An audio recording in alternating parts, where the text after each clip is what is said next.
ونشهد أن لا إله إلا الله وحده لا شريك له ونشهد أن محمدا عبده ورسوله أما بعد فأعوذ بالله من الشيطان الرجيم بسم الله الرحمن الرحيم يا أيها الذين آمنوا صلوا عليه وسلموا تسليما اللهم صل على سيدنا حبيبنا مولانا محمد صلى الله عليه وعلى آله وأصحابه وبارك وسلم بسم الله الرحمن الرحيم يا أيها الذين آمنوا اذكروا الله ذكرا كثيرا وسبحوه بكرة وأصيلا صدق الله مولانا العظيم وصدق رسول النبي الكريم আল্লাহ পাকের বান্দা জনাব মুহাম্মদ রাসূলুল্লাহ সাল্লাল্লাহু আলাইহি ওয়াসাল্লামের উম্মতগণ হালকা একটু মাইক কমায় দাও। আল্লাহ পাক রব্বুল আলামিন আপনাকে আমাকে এখন পর্যন্ত হায়াতে রেখে, ইতিমধ্যে বহুত মানুষ দুনিয়ার থেকে বিদায় হয়ে গেছে, কিন্তু আপনাকে আমাকে আল্লাহ পাক এখন পর্যন্ত হায়াতে রেখেছেন। অনেক মানুষ হায়াতে আছে কিন্তু স্বাস্থ্য ভালো নেই, কিন্তু আল্লাহ পাক রব্বুল আলামিন আপনাকে আমাকে এখানে বসার মতো স্বাস্থ্য প্রদান করেছেন। আবার অনেক মানুষের স্বাস্থ্য আছে এখানে আসতে পারে নেই, আল্লাহ পাক আপনাকে আমাকে এখানে আসার তৌফিক দান করেছেন। আবার অনেক মানুষ চরমনাইতে আসছে কিন্তু এই মাজলিস শেষে শরীক হওয়ার তৌফিক হয় নাই, আল্লাহ পাক আপনাকে আমাকে শরীক হওয়ার তৌফিক দান করছেন।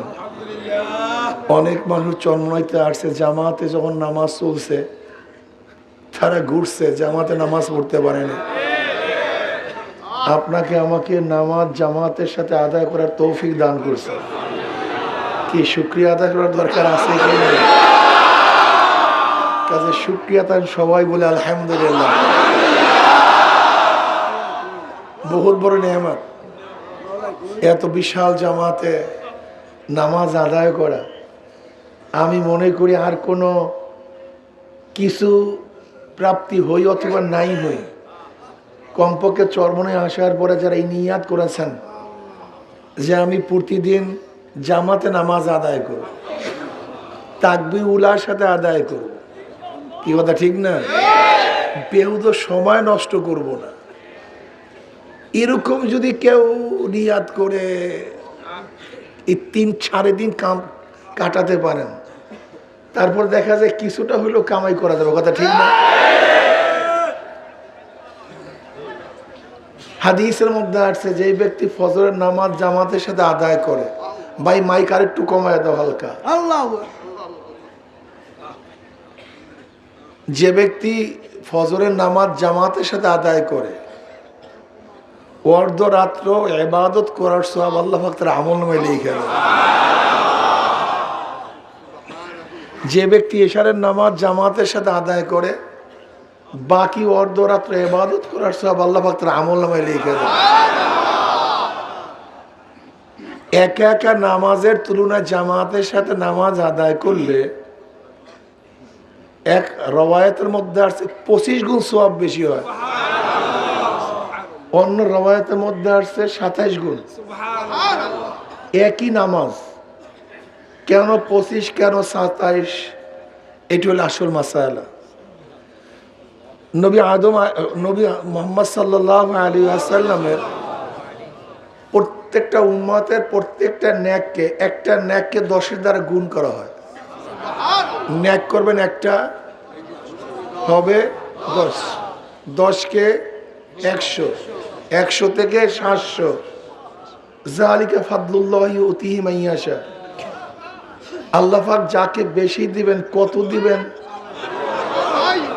এইটি হলো মূল প্রশ্ন। ঘটনা কি, কার ন্যাক মারবে, কার ন্যাক মারবে না, এইটা যদি একবার বুঝে আসে তাহলে আমরা কামিয়াব হয়ে যাব।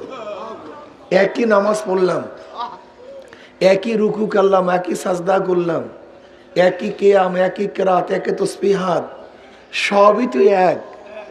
কিন্তু কারোর নেক এত বেশি, কারোর নেক এত কম হওয়ার কারণটা কি? দেখেন, একই বীজ, একই সার, একই সব, একই চারা। আচ্ছা বলেন তো, সব জায়গা কি ফসল একই হয়? কেন বলেন তো? ফসলের মধ্যে তারতম্য হওয়ার কারণটা কি? জমি। আগেই খালি নিয়ামত নিয়ামত, আগে বুঝেন, যেই জমি ভালো, বলেন, যেই জমিন মধ্যম, যেই জমিন অদম, বীজ এক, চারা এক, সবই এক, কিন্তু জমিনের মানের কারণে ফসলের মান বাড়িয়া যায়। একই খাদ্য, এক গরুকে খাওয়ান, দুধ দেয় 3 কেজি। একই খাদ্য আর এক গরুকে খাওয়ান, দুধ দেয় 20 কেজি। ওই একই খাদ্য আর এক গরুকে খাওয়ান, দুধ দেয় 40 কেজি। খাদ্যের মধ্যে তো ব্যবধান নাই, তা দুধ বাড়ার মধ্যে কমার মধ্যে গুণ কার? আগেই আল্লাহ বলে দেয়, আল্লাহ তো দিয়েই দিয়েছে মূল। কার ব্যবধান? গাভীর ব্যবধান। যেই গাভীর মান ভালো, অল্প খাদ্যে দুধ ভালো। যেই গাভীর মান খারাপ, একই খাদ্যে বেশি খাদ্যে দুধের মান খারাপ। তাহলে দেখা গেল খাদ্য অল্প, গাভীর কারণে দুধ বেশি। একই বীজ, জমিনের কারণে ফল বেশি। একই ইবাদত, কলবের কারণে মান বেশি। ইবাদত তো একটাই, জিসমের কারণে মান বাড়ে নাই। এই বাহ্যিক শরীরের কারণে মান বাড়ে নাই। এই বাহ্যিক রুকু সাজদার কারণে মান বাড়ে নাই। মান বাড়ছে, জোরে বলেন, কলবের মানের কারণে। যার কলবের মান যত ভালো, অল্প ইবাদত তার নেক তত ভালো। নবী আলাইহিস সালাতু ওয়াস সালাম আম্মা জান আয়েশাকে বলতেছে, আয়েশা তুমি কি জানো ওই আকাশের তারকা পরিমাণ নেক কার আছে? আম্মা জানের খেয়াল আব্বুর কথাই বলবে, আবু বকর সিদ্দিক রাদিয়াল্লাহু তাআলা আনহুর কথাই বলবে। নবী আলাইহিস সালাতু বললেন, এই পরিমাণের নেক ও ওমরের আছে, ওমরের এই পরিমাণের নেক আছে। আম্মা জান চিন্তা করলে, একটা নেকের দিক থেকে কি ওমর আব্বুর চেয়েও কি অগ্রগমী হয়ে গেল কিনা, আল্লাহই ভালো জানে। এবার নবী আলাইহিস সালাতু ওয়াসাল্লাম বললেন, দেখো আয়েশা, আবু বকর এক রাত্রের নেক এই গোটা তারকার চেয়ে অনেক বেশি। আচ্ছা বলেন তো, এক রাত্রে একটা মানুষ কি পরিমাণ ইবাদত করতে পারে? কি পরিমাণ ইবাদত করতে পারে? কত সাজদা করতে পারে? কত রুকু করতে পারে? ঘন্টা তো সমান, 24 ঘন্টা। রাত্র তো সমান সবার জন্যই। কিন্তু আবু বকরের এক রাত্রের ইবাদত কি ইবাদতের কারণে নাকি? কথাটা একেবারে ক্লিয়ার। আমার মনে হয় অস্পষ্টতা বলতে কিছু নেই। এখানে একই সাথে আজকে সাজদা করছি, একই সাথে রুকু করছি, একই সাথে সবাই একই ইমামের পিছনে নামাজ পড়ছি। সবাই নামাজের মান সমান কি? একই সাথে তো বললাম। কি জানি ভাই পার্থক্য? এই জমিন, এই কলবের জমিনটা যার যত ভালো, তার মান তত ভালো, তার তফকা তত বেশি। এই কলবকে ঠিক করা খুবই কঠিন, খুবই মুসিবত, খুবই বেতাল অবস্থা। এটা মোটে ঠিক করাই যায় না। ঠিক করলেও আবার নড়াচড়া হয়ে যায়। এখানে একটা কথা মনে রাখতে হবে, আলীউল মুর্তজা রাদিয়াল্লাহু তাআলা আনহু নিজের নফসের সাথে তার যে মুজাহাদার কথা বলেছেন, এইটা আমাদের স্মরণীয়। বলে আমার সাথে আমার নফসের সম্পর্ক আমার ছাগলের পালের সাথে আমার যে সম্পর্ক। ছাগলের পাল আমি অনেক কষ্ট করে জোগাড় করি, একত্রিত করি, আবার কিছুক্ষণ পর কি কথা কয় না কেন, নাকি একই জায়গায় থাকি, আবার কষ্ট করে একত্রিত করি, আবার একত্রিত করি, এই একই হালাত। দেখবেন আপনি সাধনা করে, চেষ্টা করে, অনেক কষ্ট করে মোটামুটি নফসটাকে একটু কন্ট্রোলে আনছেন, আবার দেখবেন সে দৌড়াবো। এই দেখবেন নেকের কাজ করা শুরু করছে, আবারও দেখবেন সব বাদ, আবার গুনার কাজ শুরু হয়ে গেছে। এটা হলো আমার সাথে নফসের সম্পর্ক। এর জন্য মৃত্যুর আগ পর্যন্ত কাজ, কথা বলেন না কেন, বলেন সবাই, মৃত্যুর আগ পর্যন্ত। এমন না যে আপনি প্রথম বছর তরিকায় যেদিন মুরিদ হয়েছেন একেবারে সাধনায় উল্টায় ভালাইছেন, এখন সব বাত, এটা হবে না, এটা হওয়ার মতো না। নফস এমন একটা জিনিস, এইটা এমন না যে আপনি একবার দমন করছে সে দমন হয়ে গেছে, ব্যাপারটা এরকম না। বুজুর্গানি দিন বলেন নফস কোনোদিন মরে না। এটা হলো শীতের সময় সাপের মতো। কিসের মতো ভাই? শীতের সময় সাপ, প্রচন্ড শীতের কারণে সে দুর্বল হয়ে থাকে, একেবারে কিচ্ছু না, মনে হয় ফোসফাস কিচ্ছু করে না। তুমি ভাবিও না সে ভালো হয়ে গেছে, ভদ্র হয়ে গেছে, এটা ভাবিও না।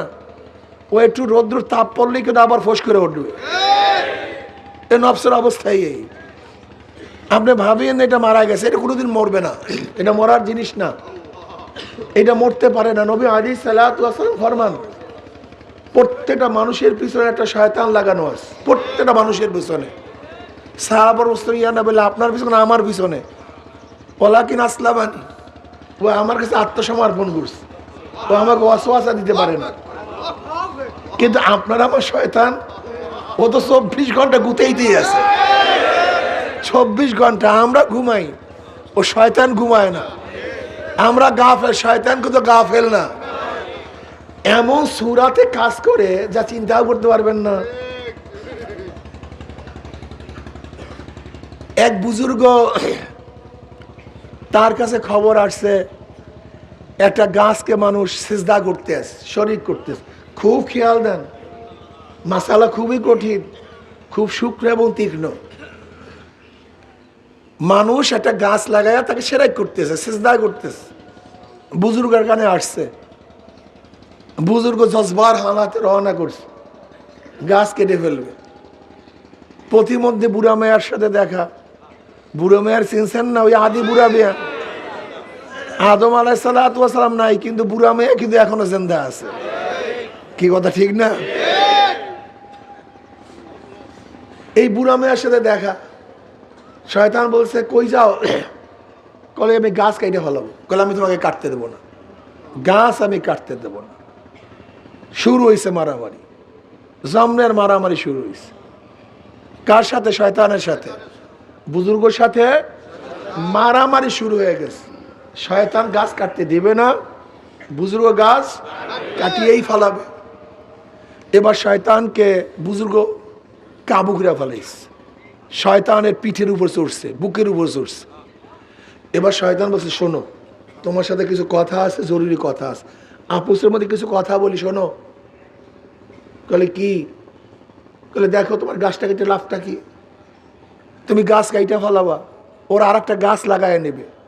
আল্লাহ পাক কোনো নবীকেও তো প্রেরণ করতে পারতেন, তুমি এখানে এই কাজটা করতে যাবা কেন? এটা কাজ তো নবীদের কাজ, তোমার দরকার নেই, তুমি এই কাজ করিও না। অন্য কারোর থেকে আল্লাহ পাক করাইতে পারতেন। তুমি নিজের ইবাদত বাদ দিয়ে তুমি ফালতু কামে লেগে গেছো, তুমি ইবাদতের মধ্যে মশগুল হও, তুমি এই সময় নষ্ট করতেছো কেন? বুজুর্গ না, আমি গাছ কাটবই। সে আবারও রওনা করছে, শয়তানের সাথে আবারও পাল্লা পাল্লি, আবারও মারামারি। এবারও বুজুর্গ শয়তানকে পরাজিত করছে, বুকের হয়ে পড়ছে। এবার শয়তান বলছে, শোনো একটা কথা বলি, তোমার সাথে আপিসের কথা হলো, তুমি যে গাছটা কাটতে চাও, এই একটা গাছ কাটলে কি হবে, তার সাথে কাজ করো, আমি তোমাকে প্রতিদিন 3টা স্বর্ণ মুদ্রা দেব, 3টা স্বর্ণ মুদ্রা প্রতিদিন তোমার মাথার কাছে রাখবো।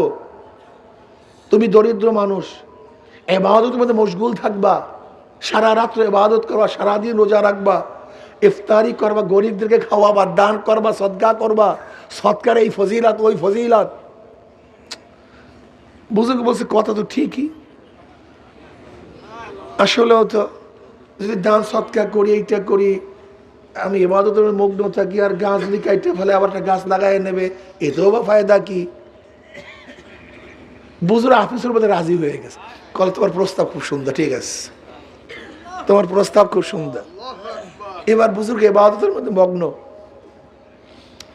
সারা রাত্রে ইবাদত করছে, বিশ্রাম করছে, সকালে উঠিয়া দেখে যে 3টা স্বর্ণ মুদ্রা বালিশের নিকটে। বুজুর্গ নিজেও খাইলেন, গরিব আত্মীয় স্বজনকে দান করলেন, সবাইকে বিলাইলেন, সৎকা করলেন, খুবই ভালো। দ্বিতীয় দিন থেকে একই বলে, বেশ ভালো কথা, পরেশানি নাই কোনো আমার, এখন আর রিজেক তালাশের পরেশানি নেই, আমি ইবাদতের মধ্যে মগ্ন, খুব খুশি। দ্বিতীয় দিনও দেখে মাথার কাছে তার দেড়হাম ঠিক আছে, দিনার ঠিক আছে। তৃতীয় দিন দেখে টাকা নেই, মেজাজ খারাপ, তুমি আমাকে ধোকা দিছো। এবার আবারও রওনা করছে গাছ কাটার জন্য। প্রতিমন্ত্রী ইবলিসের সাথে দেখা, কি কোথায় যাও? বলে গাছ কাটবো। বলে কাটতে দেবো না। বলে না আমি কাটবই, না কাটতে দেবো না। শুরু হয়েছে মারামারি। মারামারির পরে এবার ইবলিস বুজুর্গকে পরাজিত করছে। এবার বুজুর্গর বুকের উপরে ইবলিস বসছে। এবার বুজুর্গ বলছে, ঘটনা কি? প্রথম 2 বার আমি তোমাকে পরাজিত করছি, আর এইবার তুমি আমাকে পরাজিত করলা কিভাবে? দেখো, প্রথম তোমার জজবা ছিল মাওলার জন্য, আর এবার জজবা হলো অর্থের জন্য। মাওলার জন্য যে জজবা সহকারে চলে, গোটা দুনিয়া কাউকে রক্ত পারে না, কেউ তার সাথে পারে না। আর যখন দুনিয়ার লোভ চলে আসে, তখন সেও কাউর সাথে পারে না। হুব্বুদ দুনিয়া রাসুকুল্লি খতিয়া। এই আমাদেরকে পরাজিত করে কিভাবে? মুসলমান তো পরাজিত হওয়ার জাতি না, এই জাতিকে কেউ কোনোদিন পরাজিত করতে পারে নাই। খালিদ বিন ওয়ালিদ রাদিয়াল্লাহু তাআলা আনহু হেরাক্কালের ভাইয়ের সাথে যুদ্ধ করতেছিলেন, কিন্তু কোনো অবস্থাতেই মুসলমানের সাথে কাফেররা পারতেছিল না, কোনো অবস্থাতেই না। প্রতিবার যুদ্ধে যেতে শিকাস্তি হইতেছে, সব ধ্বংস হয়ে যাইতেছে রোম সাম্রাজ্য। এবার হেরাক্কালের ভাই খালিদ বিন ওয়ালিদ রাদিয়াল্লাহু তাআলার খেত্তার মধ্যে, কাফেলার মধ্যে একজন জাসুস পাঠাইলেন গুপ্তচরগিরি করার জন্য। দেখো তো মুসলমানদের মধ্যে এমন কি ট্রেনিং, এমন কি সৈন্য, এমন কি অস্ত্র, পারতেছি না কেন? দেখো তো 24 ঘন্টা জাসুস, একজন গুপ্তচর, সে কিত্তার মধ্যে, খিমার মধ্যে, যেরকম ধরে নেন এই চরমনাই ময়দানের মধ্যে একজন গুপ্তচর এসে সব কিছু দেখছে, এখানে কাজ কি, কর্ম কি, কৌল কি, ফেল কি, সব কিছু দেখছে। এবার গুপ্তচর 24 ঘন্টা, সে আরব গুপ্তচর ছিল, সহজে মিলতে পারছে মুসলমানদের সাথে। 24 ঘন্টা ঘুরার পরে প্রধান সেনাপতির কাছে রিপোর্ট পেশ করতেছে, আমি যাদের মাঝে গেছি, যাদেরকে দেখছি, তাদের হালাত কি? রহবানুন ফিল লাইল ওয়া ফুরসানুন ফিন নাহার ওয়া ইন সারাকা ইবনু মালিকিহিম কাতাউহু ওয়া ইন জানা রুজিমা লিস্তিকামাত লাক্ত ফিহিম। রিপোর্ট পেশ করতেছে, যে যোদ্ধাদের সাথে আমরা যুদ্ধ করতেছি তাদের চরিত্র হলো রহবানুন ফিল লাইল ওয়া ফুরসানুন ফিন নাহার, রাত্রে দরবেশ, রহবান রাহেব, দরবেশ, ভিজা বিলাই, সারা রাত ইবাদতের মগ্ন থাকে। কেউ রুকুর মধ্যে, কেউ সাজদার মধ্যে, কেউ জিকির আজকারের মধ্যে, কেউ কান্নাকাটির মধ্যে। মনে হয় যে কিছু বোঝে না, একেবারে মাওলার সামনে মাথা নত হয়, কান্নাকাটি করে। এই দরবেশ রাত্রে, ওই দরবেশগুলি দিনের বেলায় ফরসানুফিন নাহর যোদ্ধা, মারাত্মক অবস্থা, বুনিয়ানু মারসুস, সীসা গলা প্রাচীরের ন্যায়। মনে হয় গোটা দুনিয়া তাদেরকে ভায়াত করতে পারবে না, মারাত্মক কি অবস্থা। दस्त दस्त है दरिया भी नहीं सोरे हमने, बहर जुल्मत में दौरा दिया गोरा हमने, अलम तर अन्नल्लाह ज़ल्लल बहरहु व अनज़ल बिल कुफ्फारि बिहादिस ज़लाइली। এমন এক অবস্থা যে এরা কোনো দরিয়াও মানে না, ভূমিও মানে না, পাহাড় পর্বত কিচ্ছু মানে না। তাদের ঘোড়া সব জায়গায় চলে, মাটির উপরেও চলে, সাগরের মধ্যেও চলে। আলাম তারা আন্নাল্লাহ যাল্লালা বাহরাহু ওয়া আনজালা বিল কুফফারি বিহাদিস যালাইলি। এটা সেই জাতি, রহমানুল ফিল লাইল ওয়া ফুরসানুল ফিন নাহার। রাতে দরবেশ কথা কয় না, রাতে দরবেশ।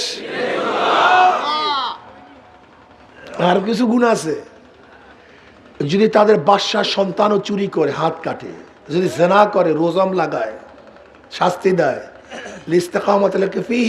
তাদের মধ্যে হক প্রতিষ্ঠিত করার জন্য। আচ্ছা বলেন তো, এখানে তলোয়ারের কোনো কথা আছে? বলেন, উট, এত সংখ্যক উট, এত সংখ্যক ঘোড়া, এত সৈন্য, এতজন বীর, এতজন সিএনসি, এতজন কর্নেল, কিচ্ছু নেই। সব আদর্শের কথা, চরিত্রের কথা, সব নীতির কথা, সব আমলের কথা। চরিত্র তাদের এই, তারা ইবাদতগীর, তারা যোদ্ধা। এবার হেরাক্কেলের ভাই কি জবাব দিলেন? ইন সাদাকতানি লাবাতুল আরদ খায়রুম মিন লিকাই হাউলায়ে। তুমি যদি আমার কাছে রিপোর্ট সত্যই পেশ করো, তুমি যদি আমার কাছে সত্য রিপোর্ট পেশ করো, আমাদের জন্য মাটির নিচের অংশ ভালো, এই জাতির সাথে গোটা দুনিয়ার কেউ লড়াই করে জিততে পারবে না, গোটা দুনিয়ার কেউ না। কাজে মরার চেয়ে এমনি মরা ভালো, এমনি হারবো, কাজে যুদ্ধ করে লাভটা কি?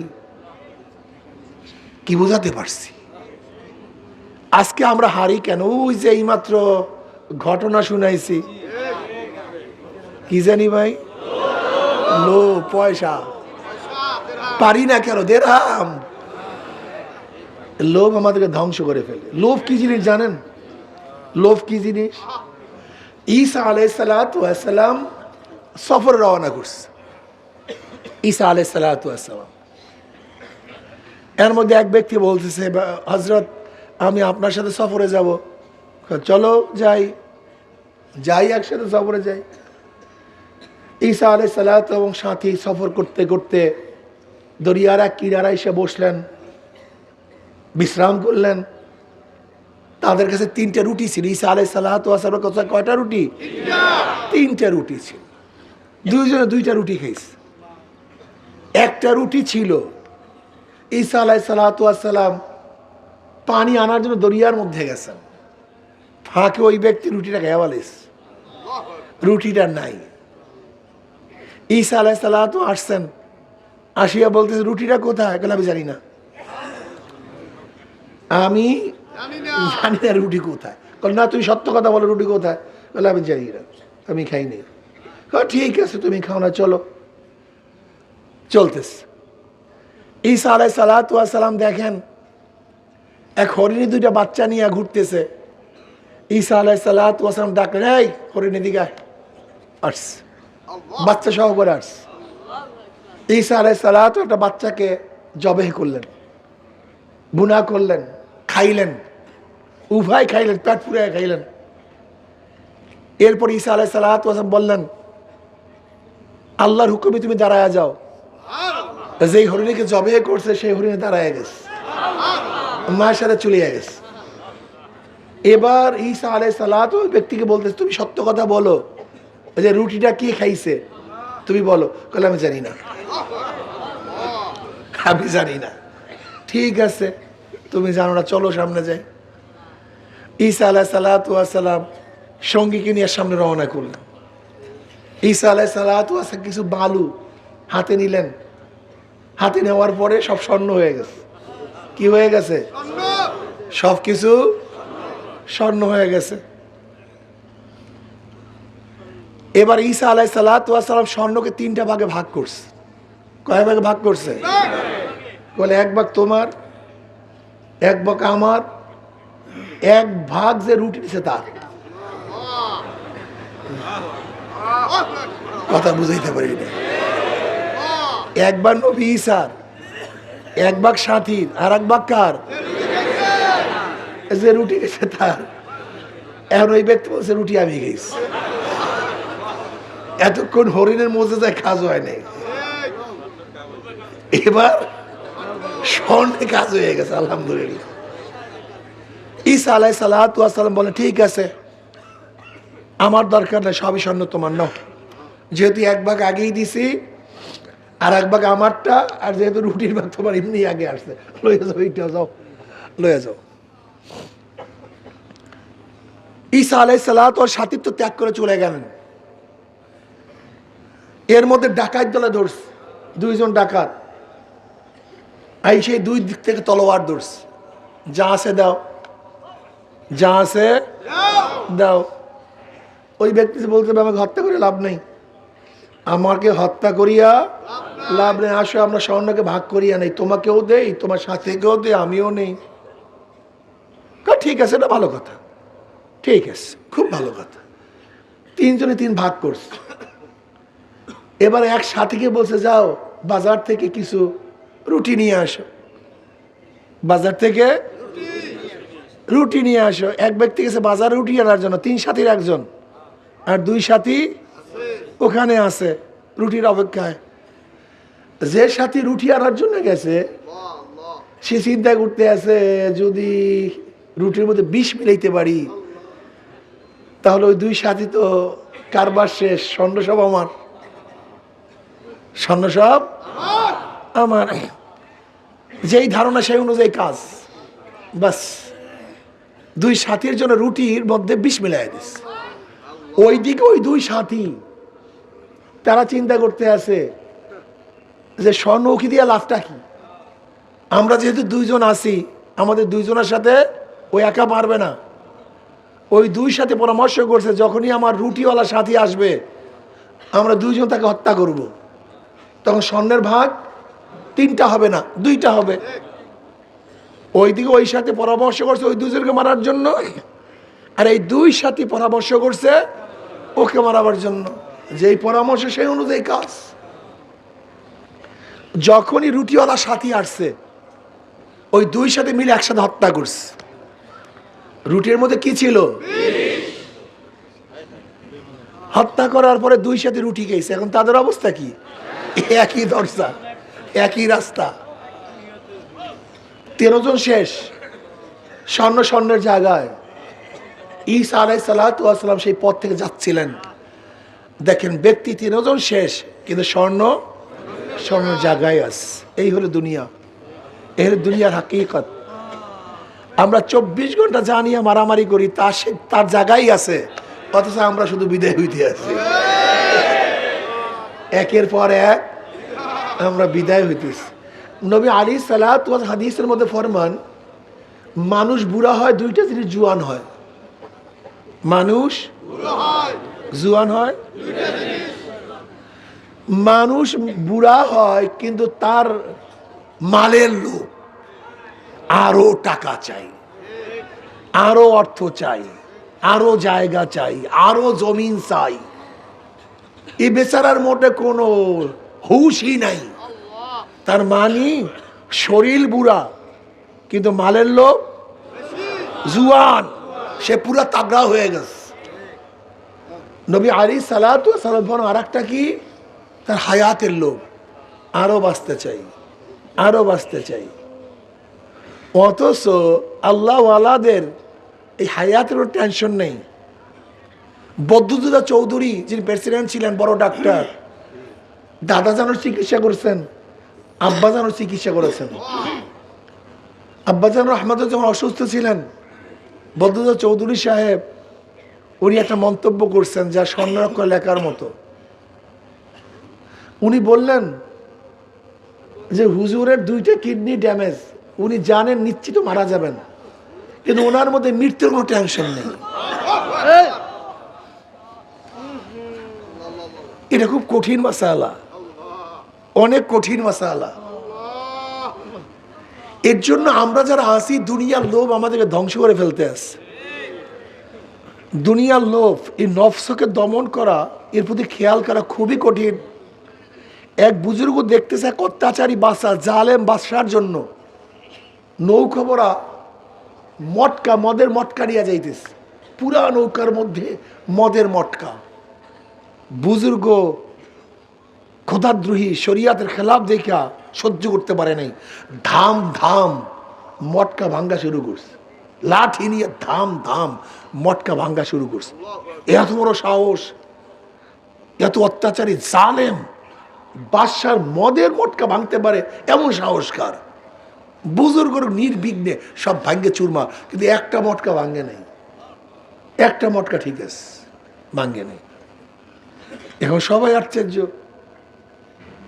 এই খবর গেছে অত্যাচারী বাচ্চার কাছে, বাদশাহ টেনশনে পড়ছে, এত সাহসকার আমার রাজ্যের মধ্যে আমার মদের মটকা ভাঙতে পারে, ব্যক্তিকে আনো তো। ডাকস, ঘটনা কি তোমার মদের মটকা ভাঙলা কেন? বলে জজবাই এই হারাম কাজ দেখে সহ্য করতে পারিনি, ভাঙ্গা ভালাইছে। ভালো কথা, সব মটকা ভাঙছে, কিন্তু একটা মটকা বাকি রাখলা কেন? ভাঙলা তো সবই জজবাই ভাঙবা, একটা বাকি কেন? এবার জবাবটা খুব চমৎকার। দেখো, আমি যখন মটকা ভাঙতেছিলাম হঠাৎ আমার মধ্যে একটু ওজব চলে আসছে, আমি ভালো কাজ করতে আসছি, অনেক দামি কাজ করতেছি, আমাকে মানুষ প্রশংসা করতে আসছে। এর জন্য চিন্তা করছি মনে হয় আল্লাহর জন্য আমি কাজ করতেছি না, এর জন্য আমি ওই একটা মটকা ভাঙ্গি নেই। আমার মনে হয় আল্লাহর জন্য হইতো না, আমার নিজের নফসের গরজে হইতো। তখন ওই বাদশাহ বলতেছে, এ ব্যক্তিকে ছেড়ে দাও, ঈমানের তাকিদে এই কাজ করছে। মাসালা খুবই কঠিন। ওমর হযরত আলী মুর্তজা রাদিয়াল্লাহু তাআলা যুদ্ধের ময়দানে এক ব্যক্তিকে শোয়া ফেলাইছে, তলোয়ার দিয়ে কতল করবে, হত্যা করবে। হঠাৎ ওই ব্যক্তি থুক পারছে, আলী রাদিয়াল্লাহু তাআলা তাকে ছেড়ে দাঁড়ায় গেছে। এবার শত্রু আশ্চর্য, শত্রুকে এইভাবে কাবুতে পেয়ে কেউ কি ছাড়ে? হ্যাঁ, হত্যা করতে পারে নিশ্চিত, কিন্তু তাকে কিভাবে ছাড়ছে? বলে, কিরে ভাই, তুমি আমাকে নিশ্চিত হত্যা করতে পারো, ছাড়লা কেন? বলে, দেখো ভাই, তোমার সাথে আমার কোনো ঝগড়া নেই, জায়গা জমি টাকা পয়সা বংশীয় কোনো ঝগড়া শত্রুতা তোমার সাথে আমার সাথে নেই। তোমার সাথে আমার ঝগড়া হলো তুমি আল্লাহর দুশ্মন, এই জন্য আমারও দুশ্মন। তুমি আল্লাহর শত্রু, আমারও শত্রু। যেহেতু তুমি আল্লাহর নাফরমান, এর জন্য তোমার সাথে আমার শত্রুতা। আমার নিজের গরজ আমি তোমাকে হত্যা করি না, কিন্তু যখন তুমি আমাকে থুক মারছো আমার মধ্যে রাগ চলে আসছে। আল্লাহ না করুক, এখন যদি আমি তোমাকে হত্যা করি তাহলে ইল্লাহাতান হবে না, মনে হয় আমার রাগ বিস্তৃত হয়ে যাবে। আল্লাহ যদি কিয়ামতের ময়দানে প্রশ্ন করে আমার বান্দাকে হত্যা করলি কেন, আমি কি জবাব দেব? বলে, এইটাই ইসলাম? বলে, এইটাই ইসলাম। বলে, আমাকে কলেমা পড়াও। কি মাসালা সহজ না কঠিন? হ্যাঁ হ্যাঁ, সহজ, খুব সহজ। আপনার জন্য অনেক সহজ, কিন্তু আমার জন্য পাহাড় তুল্য কঠিন। একই কাজের মধ্যে কোন সময় কখন হালাত কি অবস্থা, চলমান কাজ। প্রথম অর্ধে ইখলাস, শেষের অর্ধে নফসানিয়াত। মদ ভাঙ্গার প্রথম অর্ধে ইখলাস, শেষের অর্ধে ওমর ইবনে খাত্তাব রাদিয়াল্লাহু প্রথম অর্ধে ইখলাস, শেষের অর্ধে। এটা তুমি আমি বুঝি, এর টেনশনই তোমার মধ্যে আমার মধ্যে নেই। একই কাজ চলমান। মান আরাফা নফসা ফাকাদ আরাফা রাব্বাহ। নফসকে জানা খুব কঠিন, এইটাকে যে চিনতে পারছে সে মাওলাকে চিনতে পারছে। এইটা খুব কঠিন মাসালা। দেখবেন আমরা কাজ করতেছি, প্রথম তো জজবা ছিল, কিন্তু পরবর্তীতে জজবা বাদ দিয়া এখন কি আসছে? ক্ষমতা আসছে। এখন কি আসছে? পদের মহব্বত আসছে। এই কখন যে চলে আসছে নিজেও জানি না। কি মাসালা কঠিন না সহজ? এইটাকে দমন করা, কন্ট্রোল করা অনেক কঠিন মাসালা। এই কঠিন মাসালার জন্য আগেকার জমানার এক একজন পীরের দরবারে, শায়েখের দরবারে সাধনা করতেন 30 বছর, আজীবনও কেউ করতেন। মাওলাকে চাই। আর তুমি আমি 3 দিন সাধনা করতে চাই না। এই যে দেখবেন আসছেন মাহফিলে, শেষের দিন মোনাজাত দিয়া, তরিকার সবক নিয়া বিদায় হবেন, এতটুকু ধৈর্য পর্যন্ত নাই। এই যে দৌড়ে শুরু হবে, আল্লাহ রে, ছুটি দিছে আপনাকে? হ্যাঁ, ছুটির আগে যান কিভাবে? আপনার দর্শের ছুটি হয় নাই, ছুটির আগে ছাত্র বের হয় কিভাবে? তার মানে আপনি ভর্তি হন না, এখন পর্যন্ত আপনি ভর্তি হন নাই, আপনার সমস্যা আছে। এটা তো ক্লাস। আগেই বলছি একটা স্থায়ী মাদ্রাসার ব্রাহ্মণ মাদ্রাসা, এটা তো মাদ্রাসা। তো এখানে ভর্তি হয়েছেন, ওস্তাদরা পড়াইতেছে, আমরা কি করি এখন এই বৈশা? হ্যাঁ, দেখেন গলার অবস্থা এরকম। এরপর আপনাদেরকে এরকম বলতেছি কারণটা কি? এখানে আসছি কিছু শিক্ষার জন্য। ওস্তাদগণ পড়াইতেছে, রীতিমতো বয়ান চলতেছে, এটা ক্লাস চলতেছে, আপনাকে ছুটি রাখে আমরা যান কিভাবে? হ্যাঁ, দেখেন আপনাদের সাথে আমাদের নিসবত রুহানি নিসবত, এটা দেখা যায় না। এই নিসবতটা কত কঠিন জানেন? একটা উদাহরণ দিলে বুঝতে পারবেন। যদি শায়েখ মুরিদকে বলে তুই আমার মুরিদ না, তুই আমার মুরিদ না, তুই এখান থেকে ভাগ, তোকে চোখে দেখতে পারি না, তুই আমার কাছে আসবি না, আমার সামনে পড়বি না, যদি 1 কোটি বার 1000 বারও যদি শায়েখ মুরিদকে বলে তুই আমার মুরিদ না, এতে নিসবত কাটা যায় না, এতে নিসবত। কিন্তু আল্লাহ না করুক, যদি মুরিদ জীবনে কোনো একবারও মন্তব্য করে তুমি আমার পীর না, কারবার শেষ, তোমার কথা মানি না, তোমাকে ভালো লাগে না, কারবার শেষ। কারণ নিসবতটা হলো এত নূরের, এত সূক্ষ্ম, এত তীক্ষ্ণ, যেইটা ভাঙ্গার মতো ক্ষমতা দুনিয়ার কেউ রাখে না। আবার এত শুকনো, হালকা বাড়ি দিলেই কারবার শেষ, একটা হালকা সব শেষ। এই নিসবত তো নূরের নিসবত, নূরের বন্ধন, নূরের সম্পর্ক, এটা বাহ্যিক কোনো সম্পর্ক না। মুরিদ মানি কি? মুরিদ কাকে বলা হয়? বায়াত মানি কি? বায়াত কাকে বলা হয়? বিক্রি করে দেয়া। যখন যে যাকে বিক্রি করে তার কোনো এখতিয়ার থাকে না, যার কাছে বিক্রি করছে তার এখতিয়ার, তার ইচ্ছা অনুযায়ী তাকে চলতে হবে। এইভাবে যে চলে তার নাম মুরিদ, তার নাম বায়াত। আর যে নিজের ষোলমানা নিজের মতো চলে, এর নাম বায়াত না। তো এটা ফাইজলামি, এর দ্বারা কাজ হয় না। দেখেন আজকে আমাদের মধ্যে কাজ না হওয়ার কারণটা কি? আমরা নিজের আকল, নিজের বুদ্ধি চালাই, আর সাহায্য করে বুদ্ধি চালাই। এই 2 বুদ্ধিতে কাজ হবে না। বুদ্ধি চালাই যাবে একটা, যতক্ষণ শরীয়তের খেলাফ কোনো হুকুম না আসবে ততক্ষণ যা হোক চলতে হবে। এর নাম মুরিদ। আমরা এখানে আসছি কেন? একমাত্র মাওলাকে পাওয়ার জন্য, মাওলার রেজামন্দির জন্য। কথা ঠিক না? যদি মাওলাকে পেয়ে যায় সব পাইছে, আর মাওলাকে না পেলে কিচ্ছু পাইনি। উদ্দেশ্য তো মাওলা। এর জন্য মাওলার পিছনে লাগতে হবে, মাওলাকে ধরতে হবে, সাধনা করতে হবে। এই সাধনার মধ্যেই একটা হলে জিকির আজকার। এই যে চরমনায় ময়দানে আসছেন, সাধনা, কত সুন্দর বিছানা, অনেকের চিনি, বিল্ডিং ভালো, এসির মধ্যে থাকে, কিন্তু এখানে মাটির মধ্যে থাকে। কি কথা ঠিক না? এটা কেমন যেন সেই সাহাবাদের কিছু নমুনা, সাহাবাদের নমুনা। এক সাহাবী বহুত বড় লোক ছিল, বড় লোকের সন্তান। তার বাবা তাকে জামা পরাইতেন, ওই সময় 200 দিরহামের জামা পরাইতেন। তো বুঝেন কি শান শওকতের অবস্থা। প্রথম অবস্থায় ইসলাম গ্রহণ করছে, ইসলাম গ্রহণ করছে।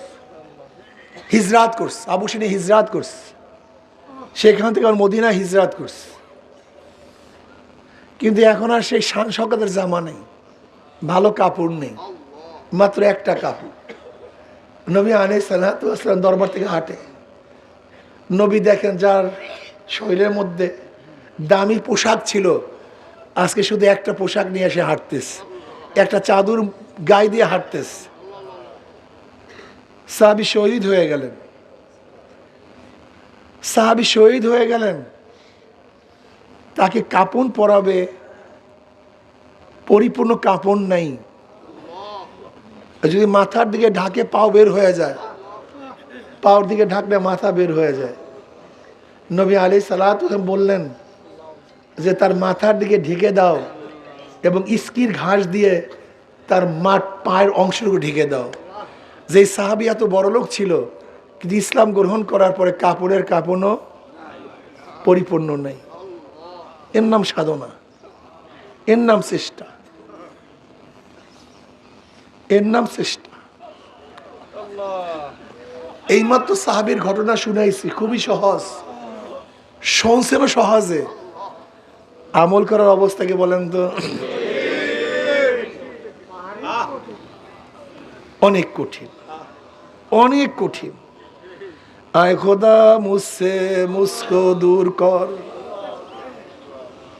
আয় খোদা মুঝসে মুঝকো দূর কর, তাকে দেখো মুঝমে তুঝকো এক নজর। তুমি আমাকে দেখো, আমার মধ্যে তোমাকে দেখো। এটা নিজেকে নিজের থেকে দূর না করলে হবে না। আমি কিছু না, আমি এক কাতরা নাপাক পানি ছাড়া অন্য কিছু না। হাল আতা আলাল ইনসানি হিনুম মিনাদ দাহরি লাম ইয়াকুন শাইয়্যাম মাযকুরা, ইন্না খলাকনাল ইনসানা মিন নুতফাতিন আমশাজিন নাবতালিহি ফাজআলনাহু সামিয়াম বাসীরা। আমি তো কিছু না, আমি এক কাতরা নাপাক পানি। চক্ষু দিছে কে? আমার জবান দিছে কে? আমার কান দিছে কে? আমার হাত বানাইছে কে? আমাকে বিকলাঙ্গ বানায় নাই কে? আমাকে অন্ধ বানায় নাই কে? আমাকে বোবা বানায় নাই কে? আমার দিমাগ ঠিক রাখছে কে?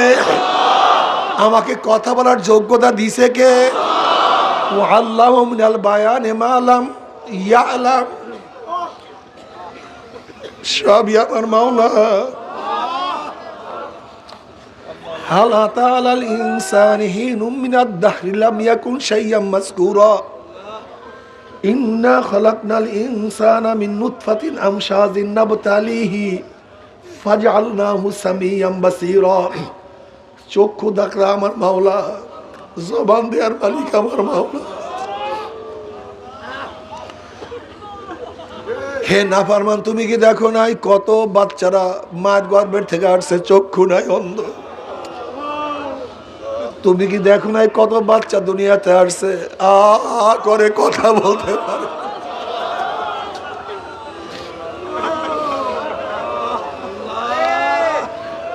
তুমি কি দেখো নাই কত বাচ্চা আসছে এরকম বেকাইয়া বেকাইয়া হাঁটে, হাঁটতে পারে না?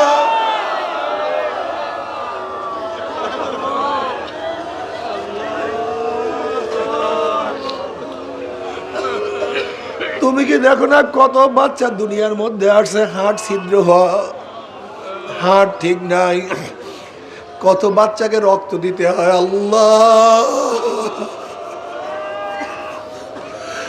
আয় খোদা করবা সওয়াম এহসা বরেসা করদাই, আয় খোদা করবা সওয়াম এহসা বরেসা করদাই।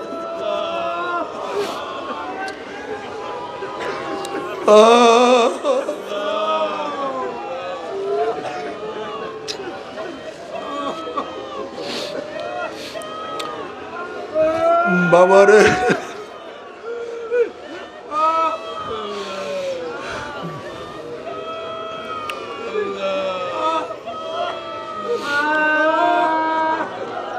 নবী আলাইহিস সালাতু ওয়াস সালাম ফরমান ওয়া আবি হুরায়রা রাদিয়াল্লাহু قال قال رسول الله صلى الله عليه وسلم ينادي منادي يوم القيامة أين أولو الألباب قال رسول الله صلى الله عليه وسلم قالوا صحابة প্রশ্ন أي أولي الألباب تريد قال رسول الله صلى الله عليه وسلم الذين يذكرون الله قياما وقعودا وعلى جنوبهم ويتفكرون في خلق السماوات والأرض ربنا ما خلقت هذا باطلا سبحانك فقنا عذاب النار وقيل لهم لواء فاتبعوا القوم لواءهم وقال لهم ادخلوها داخلين হাদিসের মধ্যে আসছে নবী আলাইহিস সালাতু ওয়াস সালাম ফরমান কিয়ামতের ময়দানে ঘোষণা দিবে বুদ্ধিমানরা কোথায় আইয়া উলিল আলবাব বুদ্ধিমানরা কোথায় সাহাবারা প্রশ্ন করে ইয়া নবী আল্লাহ কারা বুদ্ধিমান এবার নবী আলাইহিস সালাতু আয়াত তেলাওয়াত করেন আল্লাযীনা ইয়াযকুরুনাল্লাহা কিয়ামান ওয়া কুউদান ওয়া আলা যুনুবিহিম ওয়া ইয়াতাফাক্কারুনা ফি খালকিস সামাওয়াতি ওয়াল আরদ ওয়া ইয়াতাফাক্কারুনা ফি খালকিস সামাওয়াতি ওয়াল আরদ আমার মাওলার সৃষ্টি আমার মাওলার আসমান আমার মাওলার জমিন আমার মাওলার চন্দ্র আমার মাওলার সূর্য ওয়াফি আনফুসিকুম আফালা তুবসিরুন আমার মাওলা বলে আমি তো তোর মধ্যে আছি তুই কেন দেখো না আমার মাওলা আমাকে কেমনে সৃষ্টি করছে কিভাবে আমার মাওলা বানাইছে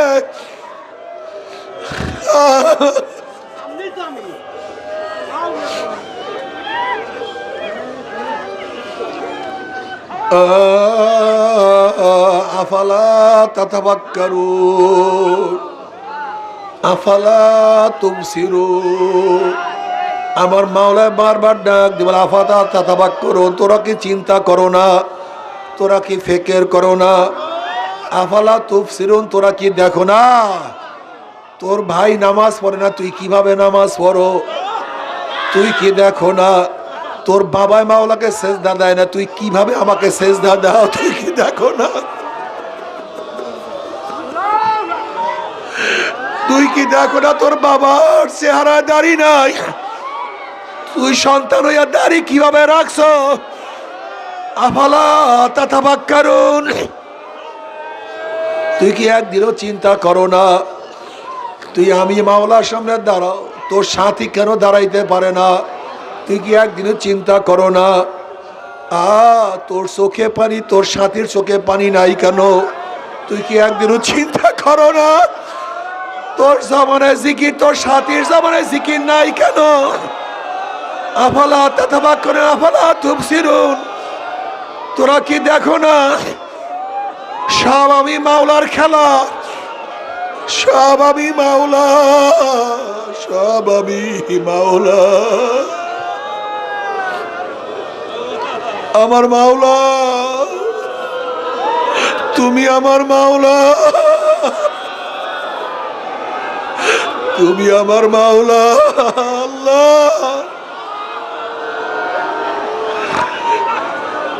নিজের হাতে তোমার বান্দাকে বানাইয়া তুমি কিভাবে জাহান্নামে ভালোবা নিজের হাতে বানাইয়া আল্লাহ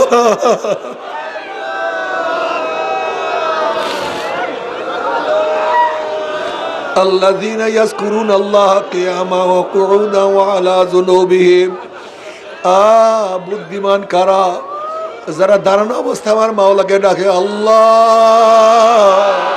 তুমি কো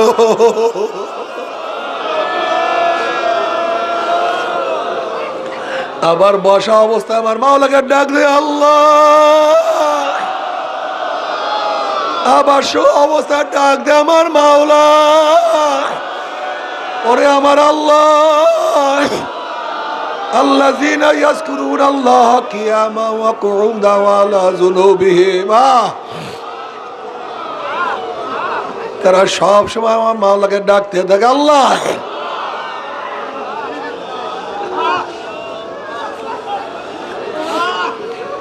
মাওলার ডাকের মধ্যে কি যে মজা,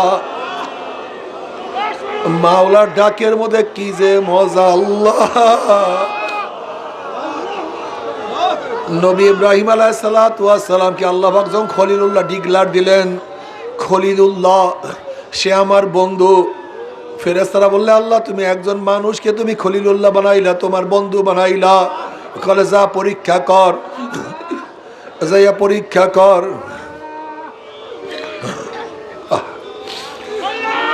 এক ফেরেশতা মানুষের সুরাত ধরিয়া আল্লাহর বন্ধু আল্লাহর পাগলের সামনে বলে আল্লাহু কারীম,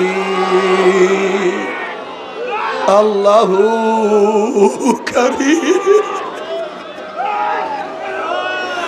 আমার মাওলা কত দয়ালু, আমার মাওলা কত মেহেরবান, আমার মাওলা কত কারীম, আল্লাহু কারীম। যখনই মাশুকের তারিফ, মাশুকের প্রশংসা শুনছে, ইশকের মধ্যে জোশ মারছে, মহব্বতের মধ্যে জোশ মারছে, বলে ভাই তুমি কে? এটা আমার মাশুকের নাম, আর একবার বলো, আর একটা বার ডাক দাও না, আমার কাছে খুবই ভালো লাগে, একটু ডাকো।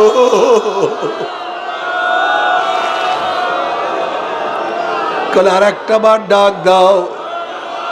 বলে না আমি আর ডাকবো না। বলে দেও না আর একটা বার ডাক। বলে আমাকে কি দিবা? বলে দেখো আমার যতগুলি বকরি আছে সব বকরি আমি তোমাকে দিয়া দিলাম, আর একটা বার মাওলাকে ডাক দাও। এবার ওই ফেরেশতা আবারও ডাক দিয়েছে আল্লাহু কারীম, মান আহাব্বা শাইআন আকসারা যিকরাহু, যে যাকে মোহাব্বত করে তার স্মরণও বেশি করে, তার মধ্যে মোহাব্বত আরো জোশ মারছে, আবারও জোশ মারছে। বলে আর একটা বার ডাক দাও। বলে আমাকে কি দিবা? বলে দেখো আমার যা বকরি আছে সব দিয়া দিলাম, এবার আমার যত গরু আছে সব তোমার, আর একটা বার ডাক দাও। আবারও যখন ডাক মারছে আরো পাগল পাগল হয়ে গেছে। বলে আর একটা বার তুমি আমার মাওলাকে ডাক দাও। বলে কি দিবা? বলে আমার যত উট আছে সব তোমাকে দিয়া দিলাম, আমার মাওলাকে আবারও ডাক দাও। এবার ফেরেশতা আবারও ডাক মারছে, মোহাব্বতের মধ্যে আবারও জোশ মারছে। যেরকম দেখবেন বাচ্চা যখন ওয়া ওয়া ওয়া ওয়া শুরু করে, বাচ্চা ওয়া ওয়া ওয়া ওয়া ওয়া ওয়া করে, ওদিকে মায়ের মোহাব্বতে জোশ মারা শুরু করিয়া দেয়। বাচ্চা ওয়া ওয়া করে, বাচ্চা ওয়া ওয়া করে, মায়ের মোহাব্বতের মধ্যে জোশ মারা শুরু করিয়া দেয়। ইব্রাহিম নবী আলাইহিস সালাতু ওয়াস সালাম মোহাব্বতের মধ্যে জোশ মারা শুরু করিয়া দিছে। এবার বলে তুমি আমাকে কি দিবা? এবার ইব্রাহিম আলাইহিস সালাতু ওয়াস সালাম বলে দেখো আমার যাহা কিছু সবই তোমাকে দিয়া দিলাম, তোমার গরু ছাগল পালার জন্য রাখালের প্রয়োজন, আমি জীবনভর তোমার রাখাল হইয়া যাব, তোমার রাখালই করব, জীবনভর তোমার গোলামি করব। আর একবার মাওলাকে ডাকো।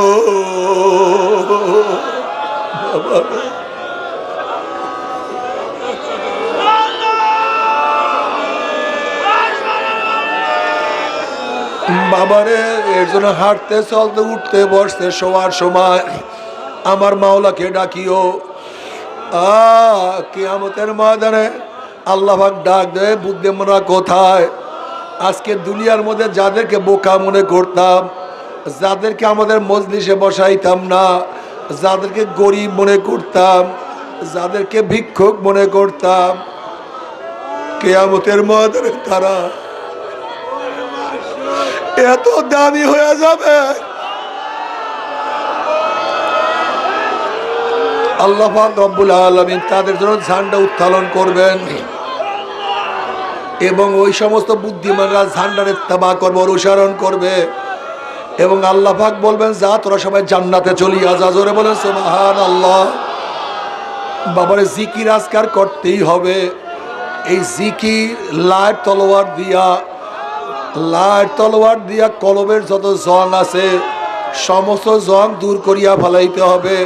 লা লা নাই নাই নাই নাই নাই নাই কেউ নাই,